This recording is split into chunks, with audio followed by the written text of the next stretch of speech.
Labdien, mani sauc Artūrs, esmu no Kārējas autoservisa Tukumā. Vēlos pastāstīt jums par mūsu jauno pakalpojumu certificētu čiptūnu. Kas tas ir, kam tas ir vajadzīgs un kam nē?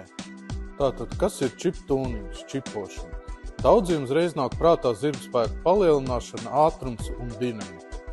Tā tas ir, pieslēdzoties motoru vadības blokam, varam izmainīt parametrus un jūsu auto iegūst pavisam citu spāru. Būtiski ir to darīt pareizi, ievērojot visu auto ražotāju limitus un robežu. Pretējā gadījumā jūsu auto mūžs būs īss. Bojātas kločvārps, turbīnas, sprauslas, īsāk sakot, dārgs priekš. Šo es pat gribētu likt kā pirmo punktu. Remapping vai motoru vadības bloka kļūda labošana. Vienkāršāk sakot, kad jūsu automašīnas instrumenta panelī parādās šī zīmīte, 80% varu teikt, ka problēma ir motoru vadības blokā, kas notiek ar auto šādos gadījumos. Pieminēšu populārākos iemeslus. Noņemts EGR, kvēpa filtrs, AdBlue, nepareizas nesertificēta programma.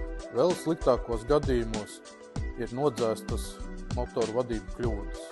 Tāpēc esam ieguvuši certifikātu un ar vienu no labākajām iekārtām tirgū veicam šīs operācijas, lai nodrošinātu jūsu auto ideālu darbību.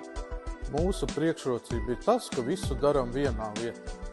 Diagnosticējam problēmu, profesionāli programmējam motoru vadības blokus un veicam mehāniskās daļas remontu.